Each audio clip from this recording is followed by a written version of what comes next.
we are in the right state of mind. We are in the right place. And symbolically, we are on the ark.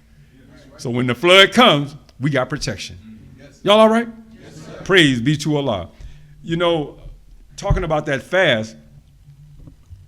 fasting, as the Honorable Elijah Muhammad teaches, cures 90% of our illnesses.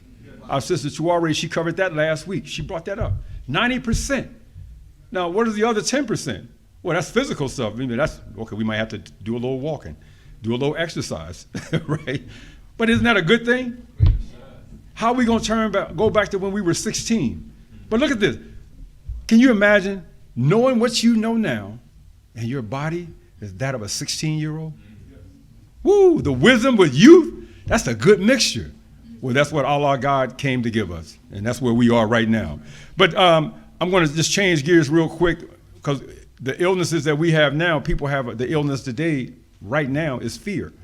Everybody's afraid because they don't know what's going to happen. These people are going after your, like I said before, your 401k. They're going after Social Security. Now, I have a book that I picked. I got it. It's a little book. I got it in 1994 or somewhere there's about. No, it was written in 95. It was 95. And I was somewhere, and I just happened to study it. It's called The Coming Collapse of Social Security. Look at the model that they just gave. They said, imagine a company running a business, and their employees, they're putting money away for their retirement of the employees. But what happened is, the company says, well, if we don't use, we got to get this money from somewhere. So they take it from the 401k of the employees of their company. So when people get ready to retire, well, I'll put it this way, they put an IOU there. And when people get ready to retire, they have nothing to draw from. So it's bankrupt. So what they do is they start trying to trump up charges and find ways to fire people to get rid of them so they don't have to pay them, right? No, real talk. They say that's what the government did. They took the Social Security, it's been bankrupt. The Honorable Louis Farrakhan taught it. I believe it's in the time and what must be done. I can't tell you which one right now, but the next time I come up, I'll have it for you. It talks about how they took the money and they ran the government with it. Yeah, they ran the government with the money. So now the only way to balance the budget and have that and get rid of the deficit is to go after Social Security. All the money that they took out of your check when they could have just left it in there and you did what you want with it, they said, no. Under FICA, you know, the Federal Insurance Contribution Act, that's where that money went. So now they've spent the money and they don't have anything to give you. So what do they want to do? They want to raise the working age to 70, 75.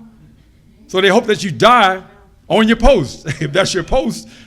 Because you think about it, they say the average age for a man in this world is 77, right? So let's say you retire at 70, say you retire at 65.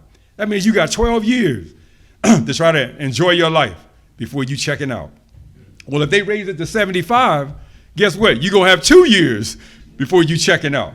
Unless you're following the teachings of the Honorable Elijah Muhammad and the instructions of the Honorable Louis Farrakhan on how to eat to live and stay here. People are not going to have insurance. They're going after, Medicare.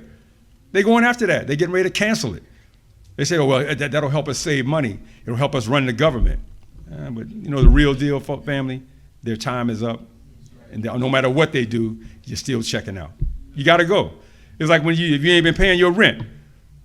The man come by, he ain't going to come by, he going to send the State Troopers. And when that hat knock on your door, you got to answer. And they're going to put your stuff out on the street and you're going to have to go with it.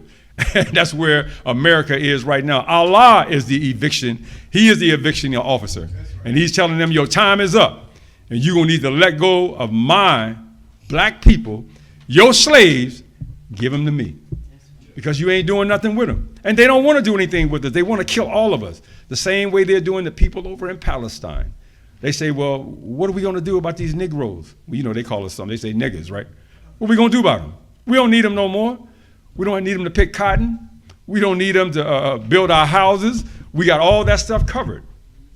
So what we going to do with them? They say, well, I think it was Henry Kissinger or Zbigniew Brzezinski or both of them said today, or should I say 50 years ago, it was easier to kill 1 million people than to control them. But today is easier 50 years ago it was easier to control 1 million than to kill them. He said, but today is easier to kill 1 million than to control them. And that's where they are. They want to annihilate each one of us. That's what the jab was all about. It was really to set us up for instant death. But Allah, with the Honorable Louis Farrakhan, he said, no, you won't. So he ran interference, and that's why they hate him. The three most hated men in the world: the man who has knowledge and shares it with the poor, with the ignorant, the man who has wealth and shares it with the poor, and the man to whom Almighty God reveals his holy book. But what if that one man got all three? Well, we know a man like that. He's called the Honorable Minister Louis Farrakhan, our leader, teacher, and guide. And right now, I want to bring one of his representatives, his strong representatives, to this rostrum, walking in them same shoes. He's our Delaware Valley Student Regional Minister, Rodney Muhammad. Let's bring him on with a rousing round of applause. Assalamu alaikum.